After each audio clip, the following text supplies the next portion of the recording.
So hello everyone.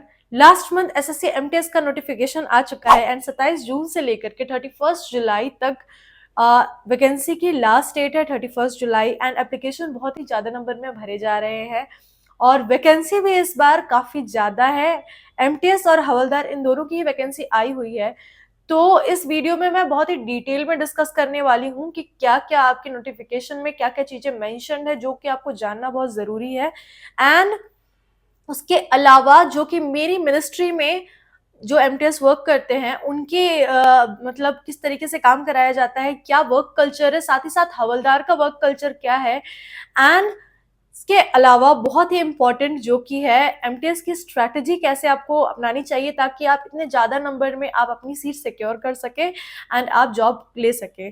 सो ये सारी चीज़ें इस वीडियो में डिस्कस होंगी और क्या क्या चीज़ें डिस्कस होने वाली हैं वो आपको यहाँ पे चैप्टर्स दिख रहे होंगे।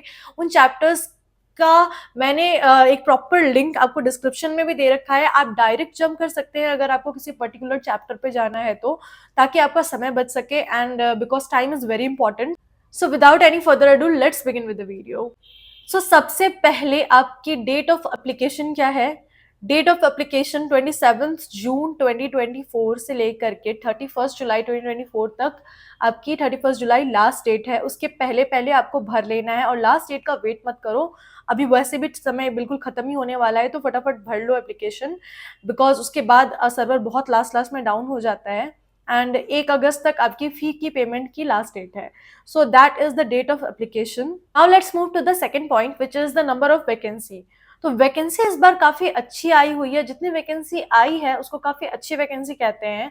सो दो पोस्ट के लिए वैकेंसी आई है, पहली तो एक एमटीएस है, उसके बाद दूसरी हवलदार है। तो एमटीएस के लिए टोटल 4887 वैकेंसी है एंड हवलदार के लिए आपकी 3439 वैकेंसी है। तो इन दोनों पोस्ट के लिए बहुत सारी वैकेंसी आई हुई है, टोटल 8000 समथिंग वैकेंसी आ रखी है which is a good number. तो आप अच्छे से प्रिपरेशन कर सकते हैं।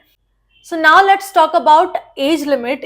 एज लिमिट एमटीएस की पोस्ट के लिए है 18 to 25 ईयर्स।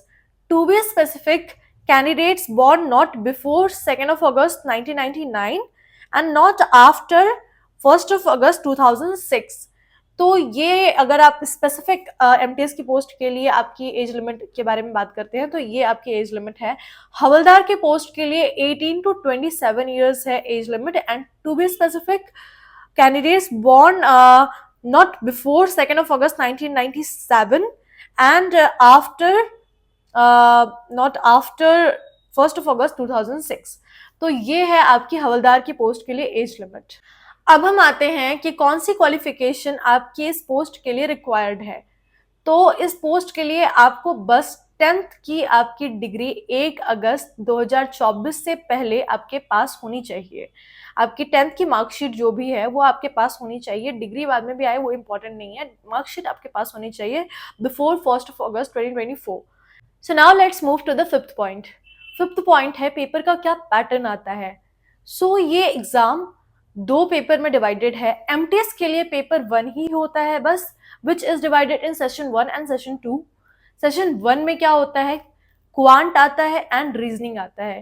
क्वांट में आपको टोटल 20 क्वेश्चंस होते हैं, रीजनिंग में भी आपको टोटल 20 क्वेश्चंस होते हैं और ईच क्वेश्चन कैरीज 3 मार्क्स। तो टोटल 120 मार्क्स आपके ये में सेशन 1 में होते हैं। सेशन 1 चलता है जैसे जो आपका टाइम लिमिट है 45 मिनट्स, इसके लिए पूरा 40 क्वेश्चन के लिए आपको 45 मिनट्स दिया हुआ होता है, विच इज बहुत ज़्यादा ही टाइम को दिया जा रहा है आपको। मैं ये टाइम बहुत ही ज़्यादा सफिशिएंट होता है। तो आपका सेशन 1 जैसे 45 मिनट कंप्लीट होते हैं तुरंत आपका सेशन 2 स्टार्ट हो जाएगा। उसके बाद सेशन 2 में आपको इंग्लिश और जीके पूछा जाएगा।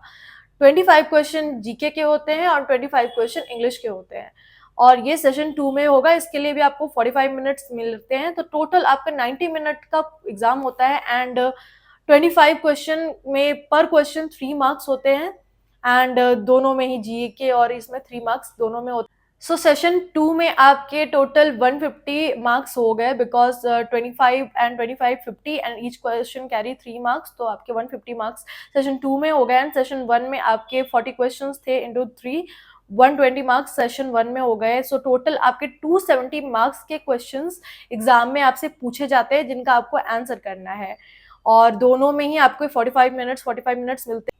सो टोटल आपके 90 मिनट्स में 90 क्वेश्चंस एंड 270 मार्क्स का एग्जाम होता है। तो ये आपका टोटल ओवरव्यू है। सेशन 1 में आपके जो भी मैथ और रीजनिंग पूछे जाते हैं उसमें आपके कोई नेगेटिव मार्किंग नहीं होती है, बट सेशन 2 में आपके अगर एक क्वेश्चन गलत होते हैं तो उसमें आपके 1 मार्क्स कट जाएंगे, 1 मार्क्स आपके कटेंगे। एंड ये नेगेटिव मार्किंग सेशन 2 में होती है, जो कि आपकी जीके और इंग्लिश में होगी, क्योंकि ऑब्वियसली इसमें बहुत ज़्यादा लोग तुक्के लगाते हैं, तो थोड़ी बहुत नेगेटिव मार्किंग रखी गई है सेशन 2 में। सो ये हो गया आपका ओवरऑल पेपर का पैटर्न। सो अब हम आते हैं 6th पॉइंट पे कि आपको आखिर इस जॉब में सिलेक्शन लेने के बाद क्या काम करना है। और मैं अपना पर्सनल एक्सपीरियंस, मेरे जो सेक्शन में एमटीएस काम करते हैं या बाहर के सेक्शन में कोई भी एमटीएस काम करते हैं, क्या क्या काम करवाया जाता है, ये सब चीज़ें मैं आप लोगों को बता रही हूँ। तो बहुत सारे मिनिस्ट्री में section to section and department to department बहुत ज़्यादा काम डिफर करता है। जैसे कि मैंने सुना है कि इनकम टैक्स डिपार्टमेंट में सिर्फ और सिर्फ फाइल रिलेटेड वर्क होता है, बहुत ज़्यादा इधर उधर का कोई काम नहीं कराते हैं, बिल्कुल ही फाइल रिलेटेड काम करवाते हैं। बट कुछ मिनिस्ट्रीज में आपको कुछ काम भी मतलब ये बहुत हद तक आपके सीनियर पर डिपेंड करता है कि वो आपसे क्या काम कराना चाहता है। तो कुछ लोग ऐसे अपने पर्सनल काम भी, जैसे पर्सनल काम एज एन सेक्शन में बैठे हुए हैं, कुछ अगर कोई पानी लाने के लिए बोल दिया और चाय लाने के लिए बोल दिया तो ये भी करवा सकते हैं। बट मैंने देखा है जो कि 2023 में एमटीएस रिक्रूट हुए हैं बहुत सारे लोग, वो लोग आज भी बैठ करके बहुत ही दिन भर आराम से पढ़ाई करते हैं, कुछ खास काम नहीं रहता है।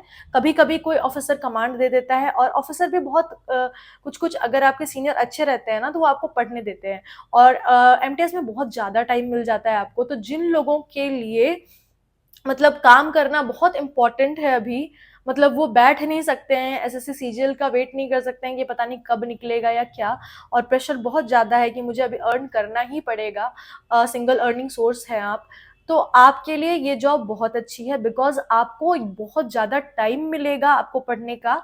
वो क्योंकि इतना टाइम मिलता है, लोग दिन भर पढ़ते हैं और कोई ज़्यादा कुछ काम होगा नहीं आपको, क्योंकि क्या ही काम करना है, मतलब कभी कोई किसी ने कोई फाइल इधर उधर करने के लिए भेज दी, कोई प्रिंट आउट निकालने के लिए बोल दिया, या कभी कुछ कोई काम बोल दिया, तो इस तरीके का काम होता है। तो अगर आपके लिए जिसके लिए अर्न करना बहुत इंपॉर्टेंट होता है ना, मतलब पैसे की जिसको कमी होती है, उसके लिए कोई भी काम छोटा बड़ा नहीं होता है। तो इस तरीके से नहीं सोचना है एंड कि छोटा है काम या कुछ है।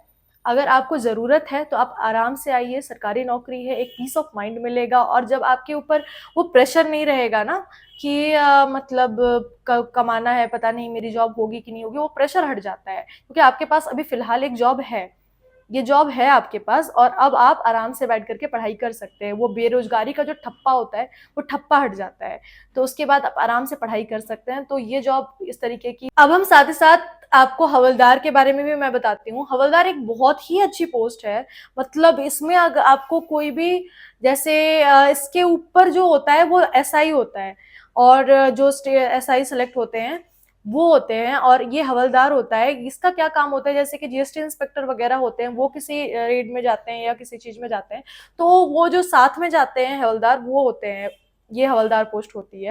तो ये काफी अच्छी पोस्ट है, और इसमें फील्ड वर्क होता है। एमटीएस में आपको डेस्क जॉब होती है, आपको बस अपने फाइल वर्क इधर उधर करना है, और बट हवलदार में आपको फील्ड वर्क होता है, और काफी अच्छी जॉब है, रिस्पेक्ट वाली जॉब है, और काफी सही जॉब है। आपको बहुत टाइम से इसकी वैकेंसी नहीं आ रही थी, लास्ट टाइम नहीं आई थी, इस बार आपकी वैकेंसी अच्छी खासी आई है। So you can definitely go for this havildar post, अगर आपको फील्ड वर्क चाहिए तो। बट अगर आपको आगे किसी चीज़ की प्रिपरेशन करनी है तो आपके लिए एमटीएस डेफिनेटली बेटर है। सो इस तरीके से आप हवलदार की पोस्ट के लिए भी जा सकते हैं, और ये हो गया ओवरऑल जॉब डिस्क्रिप्शन। तो अब बात करते हैं कि आखिर प्रिपरेशन कैसे की जाए, क्योंकि जैसा मैंने आपको बताया भी कि टाइम की बिल्कुल कमी नहीं है। स्टार्टिंग के सेशन 1 में आपको 40 क्वेश्चन है एंड 45 मिनट्स मिल रहे हैं, बहुत ज़्यादा टाइम है ये। एंड सेकंड सेशन में जो कि सिर्फ टिक करना है, जो अगर आपको आता है तो आप टिक करेंगे, टोटल 50 क्वेश्चन है ना, आपको 45 मिनट्स मिल रहे हैं, बहुत ज़्यादा टाइम है। तो अब आप ये समझ लो कि सब कोई को टाइम मिल रहा है, सारे क्वेश्चन अटेम्प्ट कर लेंगे। मैथ, रीजनिंग और जो भी है, तो वो सब चीजें लोग अटेम्प्ट कर लेंगे। आप लोगों से कैसे आगे निकलेंगे, इसके लिए आपको नॉलेज कलेक्ट करनी है। जीएस पोर्शन जो आपका है उस पे आप अच्छी खासी कमांड अपना कर लो।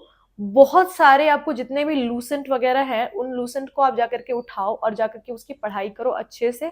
आपको जीएस कंप्लीट करो, प्रीवियस ईयर क्वेश्चन के साथ सप्लीमेंट करो एंड ढेर सारे क्विजेस और मॉक्स लगाओ।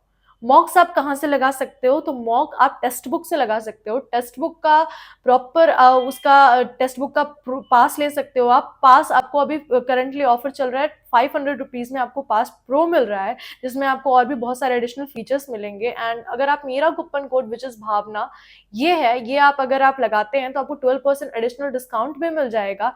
लिंक आपको डिस्क्रिप्शन बॉक्स में मिल जाएगा, आप जाइए और जाकर के उस टेक्स्ट बुक का पास को आप परचेस कीजिए एंड आप मॉक लगाना शुरू कीजिए।